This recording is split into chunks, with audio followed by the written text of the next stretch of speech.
Is Nico drunk? Maybe. I would never get drunk before a show. You know, shit, I just realized something.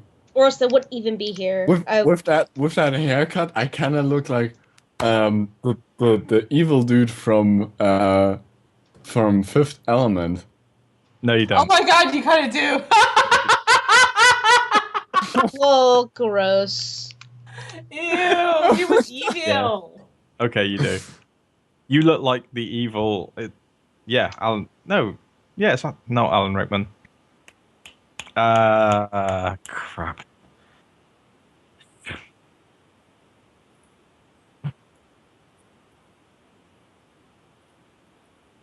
Hello. Hola.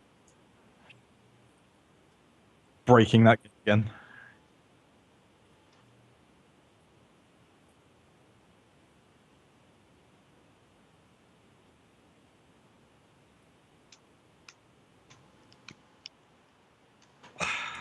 That works. A few.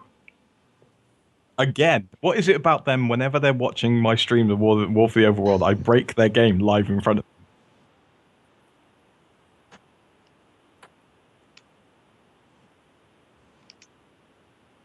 Yeah, yeah, lead dev.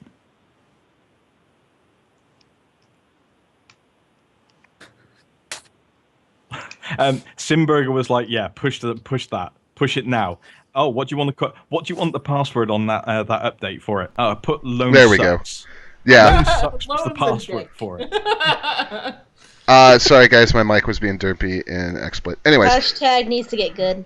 Needs to get good. Needs to get good. Yeah. So there's really just a few things, or just two things we're going to talk about tonight, guys. Main topics. We're going to be talking about the Nintendo Direct because there was a lot that came out of the Nintendo Direct. Hey, Skype info, could you go away over Mike's head, please?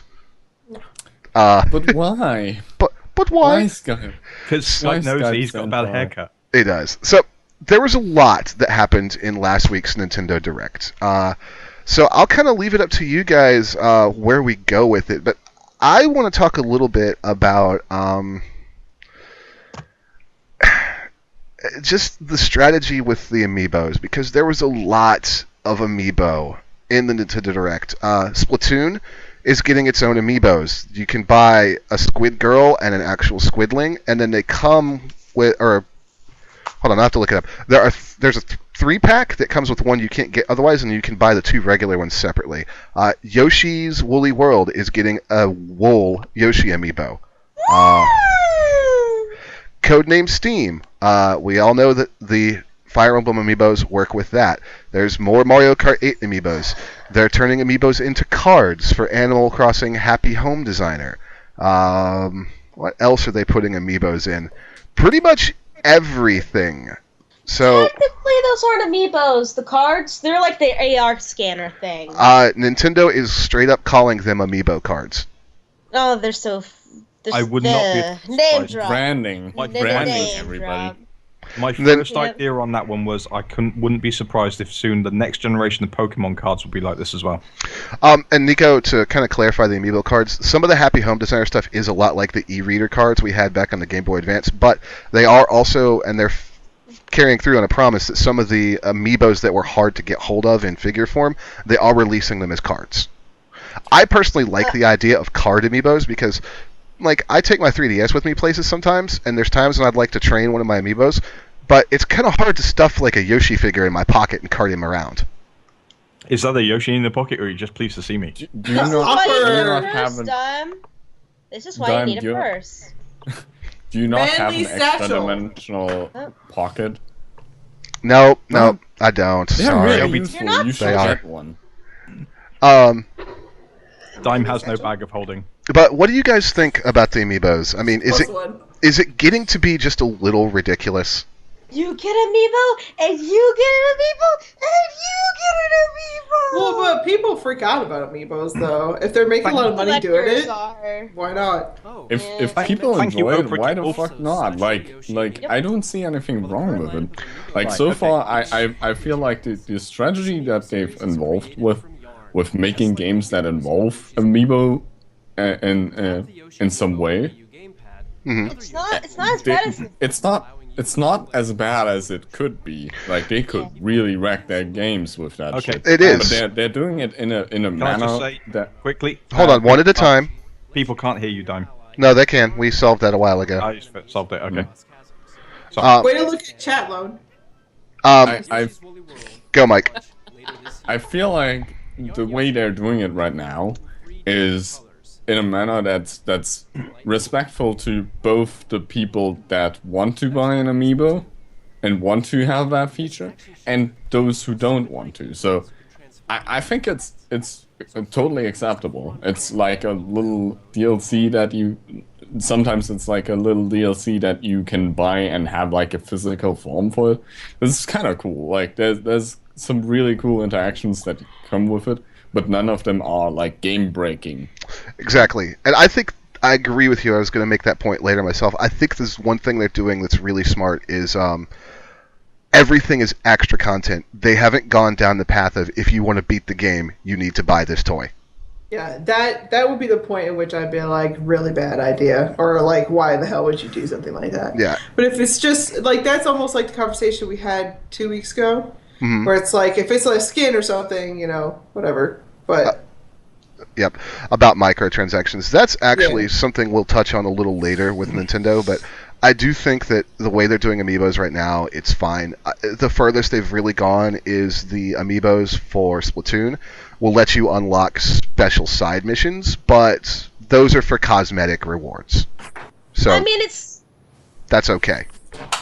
I mean, it's not like they're releasing a game that you have to buy 2 of the same game to actually get 2 of the same story. And wait, Nintendo did that. Let's go ahead and talk about this because I knew Nico was going to bring it up and she's not happy about it. Let me jump to that section of the video. Guys, if you want to follow along with the video that we're watching, it is actually going to be linked in chat right now. It is the direct feed of the Nintendo Direct. So what Nico is a little upset about is the Fire Emblem game. It's going to be called Fire Emblem IF, or is it just IF in Japan? I don't. And it's a little bit of a unique departure. For the first time, you are actually taking control of the main character as your created character in the Fire Emblem game. In Fire Emblem Awakening, you had to create a character, but you were a support character. You weren't the main story. You are in the new game. Now, what they're doing is you can play when you play through the game, you get up to Chapter 6, and it forces you to choose a side. Basically, your character was born to one culture but raised by another, and one culture is very warlike and the other is very peace-loving. And you have to make a choice at Chapter 6. Now, that's going to radically... versus 80s, 70s. It's going to change the game. What they're saying is that the white side, basically the light side, is going to be a much more traditional Fire Emblem campaign, whereas the other side is going to be much more complicated and much more challenging. The catch is, the way it's being released is the 2 campaigns are separate games. Now, the way they're doing it, they've clarified since the way they're doing it in Japan is you can buy one and then the other campaign can be purchased later as DLC at a discounted price. Now, whether that business model comes to America or not, we don't know yet. So they're gonna do it, which is sad. I mean, I have a feeling they're gonna do that because the chapters are also gonna be completely split off in different. At least I hope so, because if I'm buying 2 fucking different games, I better get 2 different stories. Nico, what you just said, you are getting 2 different stories. Yeah, but I mean, I'm trying to think of the proper way to say it. It better be constructed completely different instead of like it's somewhat the same but with different characters. And they said that the 2 experiences, gameplay-wise, will be extremely different. Yeah, and they're releasing a pack for the first 2 and a 3rd DLC for a 3rd story, which I'm interested in. I don't know. It sounds like it's not all that horrible of a thing. I mean, you have to pay for it. It's almost like paying for a demo. Like you start the first bit. Oh my God, boob physics. Sorry, it just happened on the screen. But like, granted, you don't usually pay for demos. Well, but like the first 6, and then I feel like I'm sorry, interrupting. No. It's okay. I was done. Okay. I feel like it's not so much of a rip-off as it seems. Like, you're getting essentially two storylines or two similar storylines that you have in Pokemon X and Y. It's sort of the same but also slightly different. I literally had or that thought with- as you were saying it. That was really Yeah. funny. It's what everybody's making fun the, of. the other thing is like it's essentially saying, okay, you buy Pokemon X or like Pokemon oh my god, Ruby. Pokemon Omega Ruby and Alpha Sapphire. X1. Yeah. Yeah, and essentially you're getting a discount on the other when you buy the one, right? Yeah, and Mike, I don't feel like that's too much. I feel like if they're putting extra content in for it, all for it in my opinion. yeah, my first thought when I heard what they were doing was that they've been doing this for years with Pokemon, with two versions of each game, but with this one, they're actually giving us two separate storylines and two different ways to play, whereas with Pokemon, the only difference is the legendaries. Well, that's actually what I was wondering was, is it going to be the same as the Pokemons with the two different? But you've just covered that, so yeah, fair enough. Yeah. So it's actually way more content than would be split into an X, like a Pokemon X and Pokemon Y. Yes. I am hoping they're going to do the discounted price in America if they do this. I think- because if not, I would be killing. Buy the Japanese version. I think No one they're of Japanese, I'm sure. not for a Fire Emblem game. I think they're really stupid if they don't, and I don't believe Nintendo of America is that stupid. I'm 99% we will see that business model brought over here, and I don't have a problem with that, honestly. In fact, I was going to look up the prices. I can do that in a minute, but $79 for Per the game? no, for both. Oh. For both. now For both? That is cheap. That's not bad. For, like Yeah. 2 games essentially. That's for the triple pack. yeah, that's all 3 For the campaigns. Triple pack. Yeah, Yeah. It's for That the is DLC. cheap in my opinion. That's not Yeah, bad but at all. it's mostly gonna be more expensive in America. I wouldn't be surprised. it might be yeah, a little. but, like it's still not like overly expensive. Yeah. Let's jump to. I kind of want to talk about the Smash stuff real quick before we talk about some of the Nintendo 64 stuff. So, we saw several announcements for Smash Brothers. The first is Mewtwo. He's coming. We all knew he was. And they did show him off. He looks OP like he always was, but he looks like he's going to be a lot of fun. They also showed Lucas. Lucas is coming. Breathe, Neko. Breathe. Lucas is coming back. And what was the other thing, Nico? Voting on the next character? Voting on next character. So no, we're not getting Goku, okay, guys? Okay, I know yeah, that's but what you're voting I for. voted. No, Deadpool. No, Goku's always late. He can't be It here has yet. to be a game character, primarily a game character. If you vote for like people that were in comic books and stuff, even though they've been in a game, it won't count. It's in the website, which is sad. So, yeah, I'll go ahead and throw the ballot into the chat for everybody. So, you can pretty much just fill out the ballot. Yep. They didn't give you a list of, like, Nintendo characters to pick from. They want your gender, who you're voting for, the game they're from, and why. The maker Yep. of Banjo-Kazooie said he'd be cool with them adding Banjo in. I'm pretty sure he doesn't actually own the rights to it, though, so...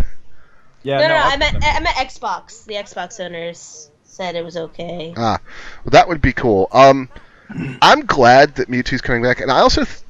Am I the only one that noticed that this is a little bit of an about-face from what they said about Smash just a couple months ago? Yeah. Yeah. Hey, Crane. I think Lloyd would be great from Tales of Symphonia. I'm going to vote for him, actually.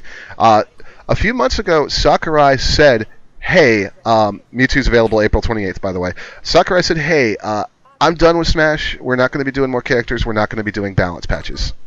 And now... I Look what remember we you got. crying about that. I remember you absolutely crying about that. About, oh my god, no more. No, you didn't. Okay, fair enough. I was going to But say... I was gonna say, I don't think I've ever heard Dive cry about anything. There was Wait, that what? I bit. mean, he's put up a fuss about stuff, but I've never heard him actually cry. But the But character, no, I remember him talking about it, and yes, it is a complete about face. yeah, it's a total 180, and I think part of that is because Nintendo realizes that, especially with Zelda being pushed back, they need to add some more content to Smash, and also. I'm seeing a little bit of a shift in Nintendo's strategy, which is kind of what I want to close the conversation with in a few minutes, but a little bit of a shift in Nintendo's strategy, and we'll get to that. But I'm glad that we're going to get more characters. And let's talk about the Mii character costumes, because this does actually, I don't know about this. They're showing them right now. They're cosmetic items: cat suit, Smash Brothers t-shirt, Dunban outfit, monkey suit, Majora's Mask, Proto Man armor. They're $1.15. Oh my god, the Mega Man armor looks amazing. It does. They're $1.15 for both of them, and they're costumes to put your custom Wii fighter in, or Mii fighter. What do you guys think about that? You know, I don't fucking know. it's costumes that you can pay for. It's not like you're getting a booster or something like that. And we already knew they were starting to get more and more into the DLC market. Mm-hmm. So, yeah. Now, Microsoft have been doing this for years with the avatars. Right now, my avatar, actually, no, it's in jeans and t-shirt, but it was for about a year and a half. It was in Spartan armor, looking like Master Chief. Now, the one thing I'm wondering about this, because the Spartan armor I got for unlocking it playing Halo. Now, are there going to be two ways of getting these? Either you get some unlocks for playing certain games and linking them to your account, or are they all going to be paid for? They're going to be paid for. At least these ones. Right, okay. And the reason for that, Lone, is because what we're talking about here are Smash Brothers exclusive outfits to use in-game when you fight with your character. Right, Oh. okay. These are not for your Mii to hang out in the Mii Plaza with. These are for you to fight in. Because that's the thing, is Essentially, that that's different from the avatars on the Xbox Live, because my Xbox avatar, no matter how it looks, if I play with it in certain games, because there's a few that you can use your avatars in, it will look like the costume that I've got it in. So I can't even remember what game it was I was playing. I was playing that game with my avatar, but of course I looked like Master Chief because I had the Spartan armor on. One thing I wouldn't put it past them to do, because they do actually, in Smash at least, because they do it in Mario Kart, is the amiibos, when you connect them to Mario Kart, the ones that are functional with it, they put your Mii Racer in a costume themed on that character. So That's cool. It wouldn't be too far-fetched for them to go ahead and put out another wave of Smash amiibos that give your characters costumes. That would be a little frustrating to me, because, yeah, you're still getting the amiibo fighter, but in some ways people would be paying $14 for a costume. But then again, I would not be at all surprised at some point down the line, with 3D printing becoming a thing now, that very soon you'll be able to order a custom amiibo for your character in the outfit that you've got them in. Could be interesting. I don't know. I think I'm glad that Smash is getting some more support. What about you guys? Lucas! Oh, I Neko. feel to add to the previous conversation real quick, I feel like it kind of feels a little bit in the direction of what League of Legends is doing with skins. Yeah. You have your character and you put it on in a skin, and that's totally fine in my opinion. If you want to spend, I've spent a lot of money on that personally. Same thing for me in Smite. I'm totally, yeah. It's like, important for I'm Mike all to for look it. fantastic. It is. Yeah, when you're kicking Yes. ass, you've got to look good when you're kicking ass. Damn right you do. Yeah. Damn right. Let's Like that is all for it. let's talk about the N64 and Nintendo DS stuff real quick, and then close out the Nintendo conversation with another discussion. So Virtual Console for the Wii U is getting N64 games, which, okay, we've had that. And I am glad, because I picked up Super Mario 64 last night. I had it before on the Wii Virtual Console, and they let me get it for $2 on the Wii U Virtual Console instead of paying them $10 for it, which was nice. The thing that I'm really excited about is the DS library coming to the Wii U, and they're doing some really interesting things with it. They're letting you reconfigure your controller to mimic all kinds of setups for the N64 controller. Oh, that's a good idea. Yeah, I want to Sorry, see the I world just ends saw- with you. I want to see the world ends with you on here. they're letting you oh. completely. They're letting you custom bind every button and stick on the gamepad to deal with the N64 controller being weird, and they're letting you play with the way you arrange the top and bottom virtual screens for the DS. That's when what they. I just saw on the. I love that. That's a good idea that you could like map your DS to the screen and your. I'll I probably play so much more Pokemon just on my TV now. I'm some not sure if they're gonna add Better. Pokemon. They might not, but because they haven't put like for the Virtual Console GBA or the game they're not doing Pokemon. I know well, it. some games are going to be limited in how you can arrange them, and that's a function of the way they were designed. But I think from a design standpoint, it's incredibly smart of them to say, you know what, this handheld would be really hard to emulate, so we're just going to let you fiddle with it as much as you want to get the screen set up that you want. Settings. You know I'm jaded towards settings. Everybody just heard in chat there's a comic link, so everybody just stopped to read it. Yes, it is good. It is. It is very good. I've seen that one. Joe showed me. So, Mike, I know you Poor don't have a Roy. Wii U, Poor but Roy. would the ability to house N64 and Wii games and the other consoles that are in the Virtual Console plus DS, is that like something that would almost tempt you maybe to get one? Yes, but at the same time, I feel like I'm too much of a PC gamer, and I don't have enough time to spend on the games that I want to play already. Let alone Because I spend so much time in, like, right now it's like Guild Wars 2 and League of Legends that take up almost all my time. So you don't really think you'd have time for a console that basically could become like 9 consoles in one? Exactly, I'd have too much to play. I'd still have he already like has so one. many. Yeah, I unplayed had too much to play games and already. fucking- I think one thing that's really they drove home with that though, it kind of reminded people is people when they discount the Wii U not having a lot of games. Yeah, it does. I'll be the first to admit, and I love my Wii U. It doesn't have a ton of current like gen games except for stuff that's coming out this year. But there's a lot to be said, in my opinion, for the fact that the thing can do so much that's so hard to play otherwise. It doesn't justify the lack of new content, but I definitely love the fact that I can get to all that old content without going around my ass to get to my elbow. The indie stuff I have noticed as well, considering how much we cover indie, I've noticed the indie stuff on the Wii U is really starting to pick up. Well, one thing that we've heard on the Indie Game Show over and over from devs is that Nintendo's indie program is fantastically Don't easy to Starve. work with. Sorry. It is Don't Starve. Yes, Don't And- Starve is in there now. And they're doing And that's the Super Edition. they're also doing the thing where if you buy it, you get a copy to send to a friend. Just Yeah. like they did in the first And when the it was in map- beta. Oh, it plays. Yep. It plays entirely on the. No, you can You- switch it. You can play it on the on the gamepad, or you can play it on the screen. I like games that I could just play on the gamepad. I don't know. I really like the gamepad a lot. It is. That's the other thing, the way they've set Everybody it up, loves the gamepad. I hope the next system has a gamepad. It won't. I'm the sorry. gamepad. No, it probably won't actually. And the reason for that is because the players are the only ones that like it. The critics hate it, and the devs hate it. But it's such a good idea, and I loved how it was implemented in. Oh God, is that a scary game? Uh-oh. I like how I really like, and nobody likes Zombie U but me. But I really love how the gamepad was implemented No, in that. that's the thing. I enjoyed Zombie U. Oh, I- you and I agree about something. I like the way the gamepad was implemented in Zombie U, but I still think Zombie U is a bad game. Oh yeah, Um, no, I totally agree with you on that. I love the way it was implemented, but the game itself was lacking. It's the first I enjoyed game it. that you actually had to look away from the screen to look in your bag. Yeah. And that was the thing that I loved about it more than anything else. People are like, I want more realism. Da, da, da. But then again, And I then quite everybody like was the all pissed. for that same reason. I quite like the armored edition of Batman, because that too, instead of bringing up your arm and looking on your keypad, you did that all on the gamepad. That was actually really good. I really liked.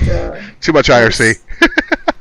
I like the gamepad. I'm Um, sad that they're gonna get rid of it. I so, like gamepad. I like it too. So I wanna close this conversation with a different tact, and then we're gonna move on to our other topic. I think a lot of what we're seeing with the stuff we saw in this Nintendo Direct is a direct result of the fact that Nintendo has finally said they're going to start making mobile games. And I think what we're seeing is Nintendo starting to experiment with ideas that they would use on mobile platforms, like skins and like microtransactions, like Pokemon Shuffle has, and that Pokemon Rumble's going to have, where you can travel based on having like for different areas, but you have to have a Poké Diamond to do it. And if you don't have a Poké Diamond, you can pay real money for it. I think we're starting to see Nintendo transitioning into that mobile idea and also starting to catch up with what some of the other console makers and studios are doing with microtransactions. Would you guys agree? Yeah. Do you think that's why they made a more powerful DS? They made the more powerful DS because Nintendo periodically goes in and updates their handheld hardware. That's why I was kind of an asshole when people were complaining about the new 3DS, because if you didn't see it coming, then... but it's, I only complain about the charger. I know. That's it. I know, but some people were going on about why are they doing this? They've always done this. Yes, they've done this since the Game Boy. But anyways, back to the point. I think Fire Emblem Myth. Not Fire Emblem Myth. Fire Emblem X. Shin Megami Tensei. My bad. The thing that I like with their approach, I mean, like, microtransactions have been around nowadays, and it's a thing in the industry. It's not something that is super frowned upon if it's done right. And it's not going away. No. And it's not gonna go away. And like DLC is the same thing. Like it's not gonna go away. It's too much of a market, right? It's too much potential of doing it right, right? And if I could interrupt you for a second. Sure. Yeah, I was just gonna say, I think Nintendo showed us that they have a they're dedicated to not being like dickish with it by the first DLC they really ever released, which was the first track pack for Mario Kart 8, which was like 16 full tracks. Like that's a pretty hefty DLC. Yeah. Go ahead, Mike. That's essentially the point I was trying to make. Like from what I've seen from Nintendo, it's like they're really dedicated to not fuck this one up. They're trying to make something that people enjoy and they can market, right? It's not something that breaks games with the amiibos. They did it right with DLCs so far. There's a lot of really good DLCs that you can buy. Like it's all sort of in a not money grabby, not fuck the customer over sense of business, and I like that. I really enjoy that. I think it's also the sort of games that they're doing it on as well are those sort of casual games as well. Because unless you're Digmbot, you're not going to sit there playing Pokemon Shuffle for 18 hours a day. I don't do that either, but point taken. I think they also are showing a real commitment to even having their own studios kind of branch out. Because one thing, and I'm not going to take credit for this, I can't remember where I heard it, but one thing that the rise of indie games has done is make it acceptable for the bigger developers to take a small budget and fire it off into a small team on an experimental little project like Child of Light, or like what's up right now, which is Box Boy, which I bought after the Nintendo Direct. It was like $4, and I've been playing it. It's really fun. It's really creative. It's really unique. It's a simple little black and white platforming puzzle game, but it's got some fantastic ideas, and it really is just. It's a fantastically enjoyable game, and it was made by HAL Laboratories. And there's no way they, I don't think that they... Well, maybe Nintendo would have pushed this out anyways, but this is the kind of thing that I like that they're still doing. HAL Laboratories makes interesting games. It came on on stream. But yeah, like, it's interesting because you kind of have the ability to experiment with your game developers, right? Mm-hmm. You want to have not only the same genre, the same sort of game types over and over again. You want to have innovation. And right now, I feel like Nintendo is taking a good approach of taking it steadily, doing a steadily progression to something that we can enjoy. I think so. Nico? I was going to talk about Shin Megami Tensei X Fire Emblem trailer. Because we're going to be wrapping this segment soon, so... I know, that's what I wanted to do real quick. Well, okay, but can you address the topic at hand first? Topic? Oh, the box game? That's really cute. So cute. Nico was totally zoned out. Alright, Nico, go ahead and talk about Shin Megami X Fire Emblem. You didn't pay attention to the last 10 minutes of the conversation, did you? I was listening about doing different things with companies and experimenting, and I was like, she was looking at boobs on stream. She was. Go ahead, Nico. I was really disappointed with the trailer. Why? Because I was like, oh my god, this could be a really good Shin Megami Tensei game. But I thought this was also Fire Emblem too. Oh, there's Shin Megami Tensei in it, and that's it. Okay, and that's how I felt.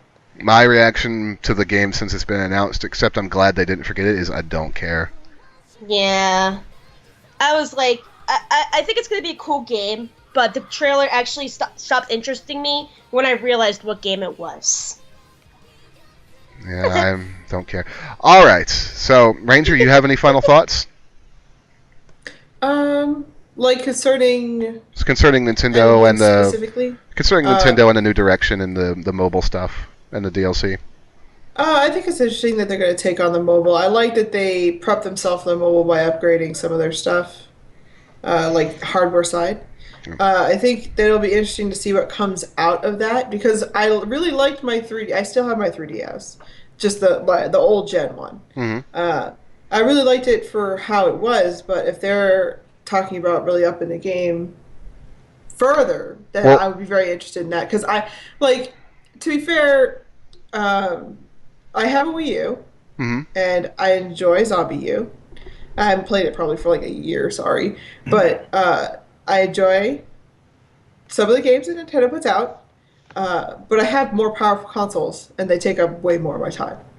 So it's like I do like Nintendo, and Nintendo's fine. I like to see where they're going. I think that I really like their business model planning that I've seen so far, especially versus a lot of the ones that I actually actively participate in. So it's very interesting to see how things are developing, and I may be able to kind of turn back towards Nintendo a little bit more conceivably. It's interesting that you said that because that's the problem I think Nintendo's having is people are spending more time with the quote-unquote more powerful consoles. And yes, there is no doubt that the Xbox One and the PlayStation 4 are more powerful than the Wii U, but when it comes to Nintendo and Nintendo games, for me, power doesn't matter because Nintendo's about simple graphics, cohesive, creative, and tight gameplay, and that's not something that console power can do. And their games are still fucking pretty! Yeah, a lot of them do look pretty good, yeah. But like the artistic style, a lot of the Nintendo games have is just unmatched in a lot of other consoles, and that's why it's, even though they might not be the most powerful and with the most fancy graphics, it's still a very artistic, very gameplay oriented, very story driven approach to making games. It's something. Right. It's something. You guys know me better than to think that I'm only about graphics. We do. It's just. I'm only about the game. I'm just summing up why I think it's not only power. I found it's all I'm doing. I found it very interesting that you, of all people, made that comment because it's very interesting, but not. I don't think it's a bad thing at all. I just find it interesting that. That comment came out of my mouth. And yeah, exactly. Yeah, exactly. Also, I just said powerful consoles. that doesn't mean the graphics were better. Face it. I gotta say, like, I spend a lot of time. Like, I kind of still want to play Pokemon at the moment, but like, I'm literally like full-time Guild Wars 2 League of Legends right now. In between. So if they released it on Nintendo Mobile. Yes. Well, let's also clarify when we're talking about mobile games for Nintendo right now. Like when I've been talking about mobile games in the future, we literally mean mobile, as in they're going to start making cell phone games. Which I'm all for. Me too. Honestly. Me too. I don't have a smartphone, and I don't like smartphones, so I guess it doesn't affect me. Right. Yeah. I love and adore my Lumia. But if I get Pokemon Shuffle on it, you'll never see me again. Yeah, we will. Yeah, we will because we will because you'll only be able to play for about 15 minutes before you have to wait half an hour to get another heart. Yeah, but thanks to a certain Digmbot, I'm now playing Evolve Hunter's Quest every bloody day. Good job. All right. But yeah, I feel like can I put one last comment? I feel like that is the smartest fucking move I can think of. How many big ass companies are actually putting their worth into mobile gaming? Yeah. That is a niche gaming area. Only EA, and they fucked it up every time. Yeah, I mean, but thanks to actually EA, we've got proper all the overworld studios. now. One I at a mean, time. there's a fuck ton of like Bejeweled and all sorts of like tiny games. Yes, I But, can like, match a small proper icons game. that have the same color.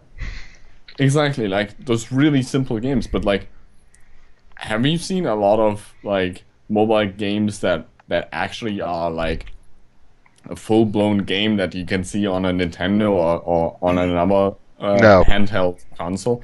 There's not really that much. No. And that is a niche gaming market that Nintendo is addressing, and that is fucking smart. Yeah. I love. So I want to move us to the other topic. And this one, I know you guys are probably looking at it, kind of wondering what I'm getting at here. And this is prompted by some discussion that I've seen recently surrounding the Souls series and Bloodborne, as well as other games. The opposite end of the spectrum that I've seen referenced is The Order 1886. So, when is a game too hard? And Minecraft. by that, I don't. Minecraft is super fucking hard, Yes, man. Minecraft is hard. And when I talk about that, when I ask that question, I mean, when is it hard just for hard's sake because the developer wanted to make it hardcore and make it become obtuse? And when is that on the dev, and when is it something like what the Dark Souls community has done, where they will beat you over the head for playing the magician, the mage, because you're not playing the game the right way? Well, you can't blame the devs for what the community does. Yeah. Well, that was why I posed the question that way. When is it the devs? When is it the community? When is it a combination of both? Like when is it too hard? Like when do we stop enjoying a game, and when is it just like self-flagellation? Well, but the thing is, like, sometimes, okay, so I'll take it away from the specific things that you mentioned, and I'll bring it to my specific fuck-ass hard game that I have no idea why the fuck I play it, but it's really hard. Sometimes there's a huge amount of gratification you can get from repeatedly smacking your head against the wall when you finally make it through the fucking wall. You know what I'm saying? So, like, With there's your an face. attraction. Yeah, so your face is actually on the other side of the wall. But, like, you play it, it's so hard, and you're like, fuck, it's fucking hard, man. You could just gripe to all your friends, and then you do it, and you're like, oh my god, I'm amazing! Well, Tic-tac-toe is what gets me on that. Well, let me nice one. Let me give an example. So we do have Bloodborne. I'm not playing it. I played it for a little while, and I'm not going to play it again. And the Why? reason is, for me, It's too hard. it became frustratingly hard because I would spawn and I would go in and I would try to fight my way through the enemies and I would make it, and I would get through some enemies, I would get to a new part of the level, and the game would kill me, and it would take me all the way back because there's no checkpoints. So I would repeat it to get to my corpse, or I would say, you know what, let me try a different way, and I would go explore a different way because the game will let me do that, which is nice. But then it would kill me, and because there's no map, I don't exactly know where I have to go on my corpse run. And repeat and repeat and repeat. Mini boss kills you. Fight your way back through half an hour of the game. Repeat, repeat, repeat. Incredibly hard, incredibly frustrating, and it gets to the point where all the fun is gone out of the game because it's a 40-minute grind to see the next 3 feet of the game and then be murdered and have to grind back 40 minutes. I think that part goes to the Souls games and that type of stuff. It caters to a very specific, like, they become their own niche. Does that make any sense? It does. So, like, Yeah. and this niche is so far away from casual gamers. Like, if you're a casual gamer, don't even get close. Don't even try. If you're a saying you're not, 'cause non-casual I don't think gamer. you are, but it's like, if you're a casual gamer, you just need to stay away. And a game could look cool, but a casual gamer will play Dark Souls or will play Bloodborne and will return it to the store in half an hour. Well, now, see, here's the thing about that. I've beaten the Souls games. I love the Souls games. I put down Bloodborne and don't want to touch it again in under 3 hours of play. Well, I but think that's a okay, specific game. so- If you're talking about all games, when did they get too hard? You can't just Well, talk about one But game. I'm using that as a specific example. But I mean, like, Oh. you guys all have your own example. I know Binding of Isaac is one for you that Binding you, of Isaac! you repeatedly smash your head against that wall. So My question really is for you guys. When, like, you already heard my story, like, that's when it's too hard. Like, that's when it stops being fun for me, and I don't want to play it anymore. Like, what is it for you guys where a game hits that point? Like, what is it? Is it the community backlash? Is it just poor design decisions, controls? For me, it's I controls. think there should be, like, especially if a game targets sort of being a hard game, right? There should be a certain degree of frustration, but you should never have the feeling that you died because of the game. You should always have the feeling that you died because you did something wrong. Yeah, so you can learn from Because it. then you can learn. Like, you advance. Like, I died from him because I didn't dodge. Or I died from him because I didn't know that attack. Okay, now I know that attack. Now I can predict that and can work around that. You learn, right? The learning is what makes these games extremely fun. Yep.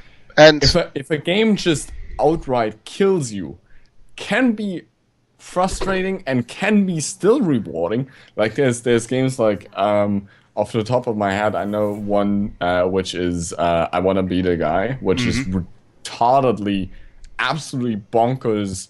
Just, it outright kills you. But Yeah. at the same Apples time, don't like you. it does sort of a similar thing where you kill yourself, but now you know where the trap is and how to work around it. It's sort of a little bit along the lines of bullet hell, right? You learn the patterns and you work towards working around those patterns. And it's a refrain that I use a lot because one of the primary roles that I have on my YouTube channel is as a critic in my first impressions. And one of the phrases that you'll hear me use a lot when I describe a game's controls is I'll say, I don't feel like I'm dying because of the game. I feel like I'm dying because it's my fault. It's very important if a game fails to do that, if a game kills you because of the controls or because of some mechanic that you sort of just can't avoid in a way. Like, you cannot play around that mechanic. The game kills you. And if a game kills you, like literally the game, it's not fun. And a great direct comparison of two games that do this two different ways is Devil May Cry 3. Actually, excuse me, no. Devil May Cry 3 and Bayonetta 2. They're both spectacle fighters. Bayonetta 2, when you die, you feel like you died because you screwed up. And Devil May Cry 3, when you die, you feel like you died because the game arbitrarily decided it wanted you dead. Right? No, that's the thing. I disagree. That's more the first game. Sorry.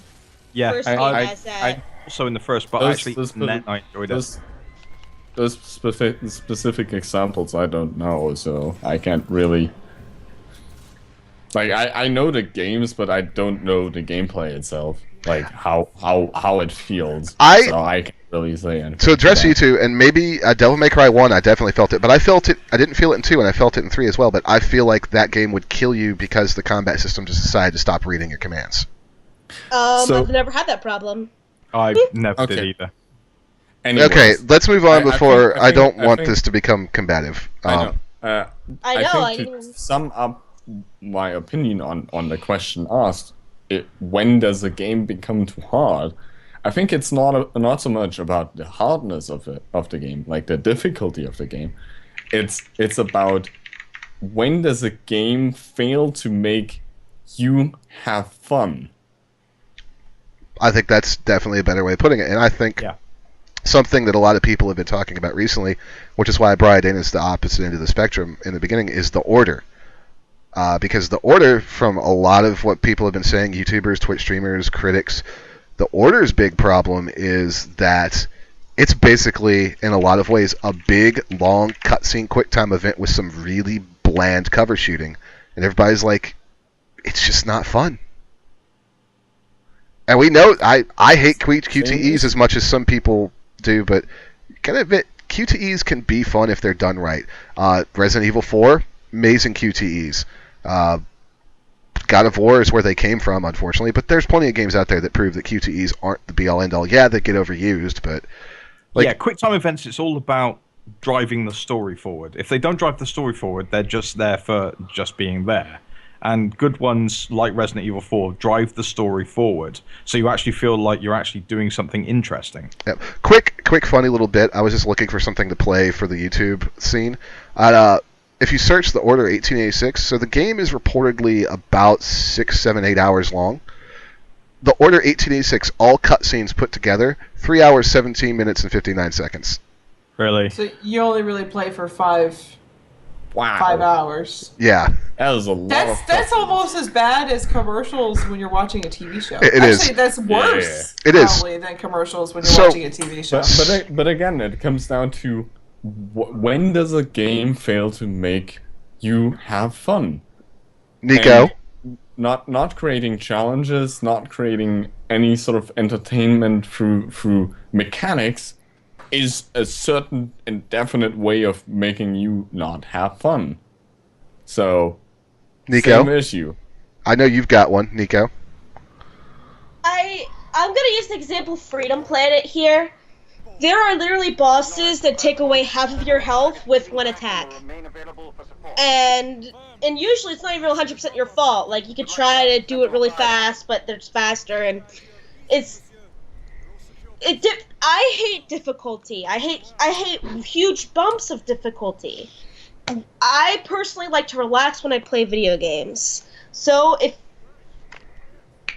something feels really unfair, I almost want to quit. Unfair difficulty spikes are definitely a thing, but unfair difficulty spikes is like a whole other topic because that's bad pacing on the devs' part. Go ahead, that's Nico. Bad pacing on the But you said what makes it No, stop no. being fun. So that is Yeah. the thing that stops being fun. Oh yeah. Yeah. I mean, like if a game isn't fun for you, that's an issue. Like if it's not even targeted for you, like I wouldn't recommend Dark Souls, for example, to somebody who just plays casually. Yeah. They're not gonna have fun because they're just gonna get murdered and get Pissed off. freaking frustrated. Yeah. Yeah. No, Nico, So- continue. All I meant was that the difficulty spike conversation is like something that we could seriously tear apart, like in its own full show. But no, keep going. And well, another one, like Fire Emblem has permadeath, so you have to redo a chapter over and over and over and over and over again. Which It's- is probably one reason they put in the option in Awakening to not have permadeath.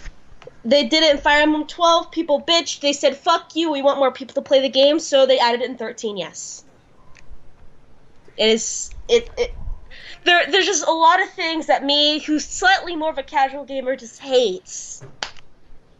Like,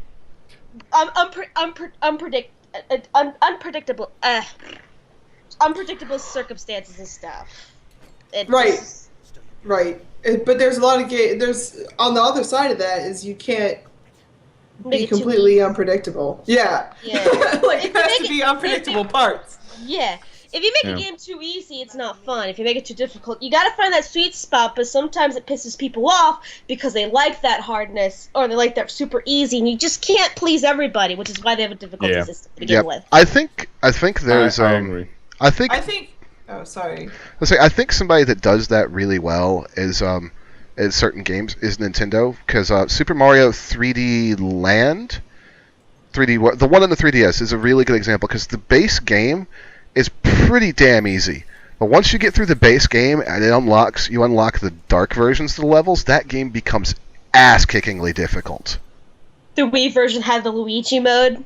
Yeah, Wasn't that harder too? it was, but the one on the 3DS is really notable for it because the levels just become insane. Putting you on like a minute 30 timer to get through a Bowser castle while the cosmic clones chase you.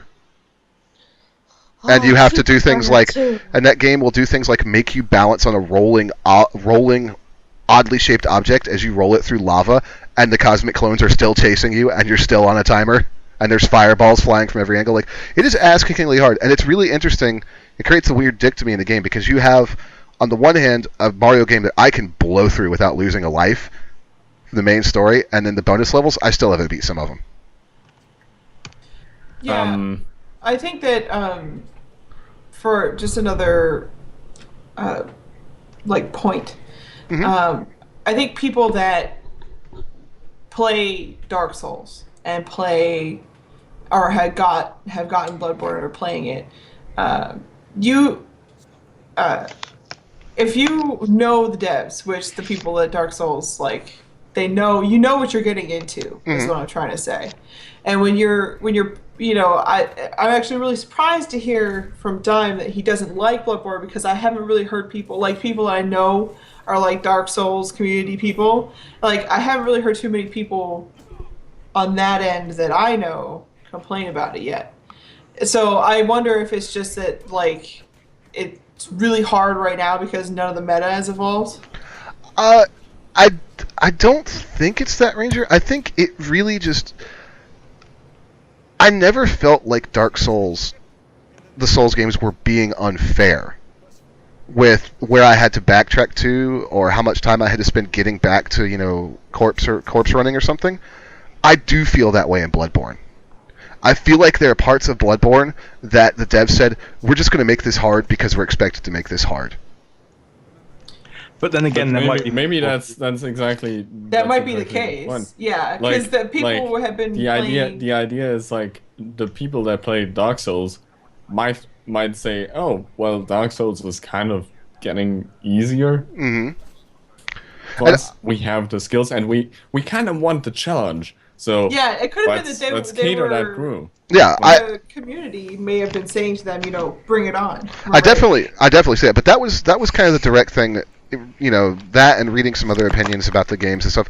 That was what kind of inspired me to ask that question, because it was I was surprised myself at it, Ranger. It was a very recent, very pointed example for me, but it was something that really took me aback because I was expecting to love the game. Like, I went into it like expecting to just love the crap out of it. And it put me off really badly, and it made me start thinking about that, because it really just is. There's a point, like Mike put it better, like when is it just not fun anymore? And like, I had a little bit of a rage quit in Elite the other night because I just got completely wrecked because I ran into some of Elite's higher end AI pilots who are actually really good, and they took ruthless advantage of a couple loopholes in the game's mechanics and cost me a $16 million ship. Ouch. Oh, okay, what makes the game stop being fun? Oh. That was not me saying the game's not being fun, but it's just kind of one of those examples where I had to stop, take a breath, and let the game close for a little while. I was just saying to answer your question. But... Go, Nico. Okay.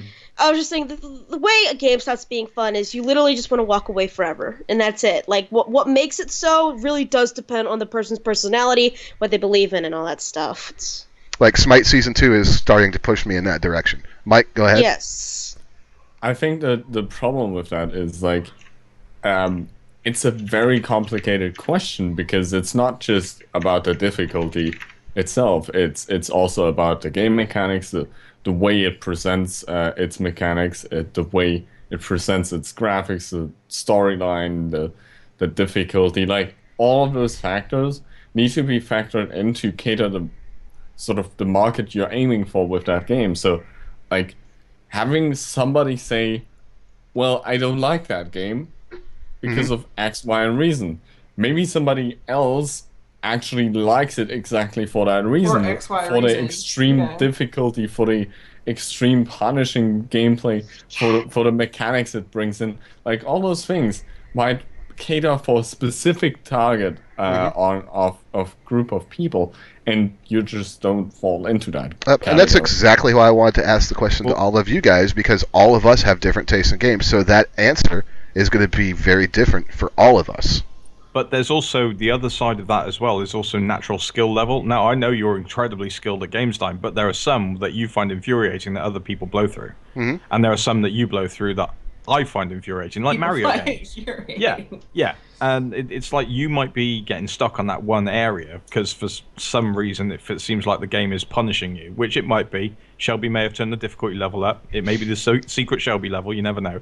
But other people... The Shelby infused level. Yeah. But... That's terrifying. Shelby rages within the AI. Yeah. But no, that's a very good point, and I see it with her and I all the time. She is way better at Gears of War than I am. Like, she is an absolute monster at Gears. I'm not that great at cover shooters. Shelby, the one person who plays as a Locust. She does all the fucking time.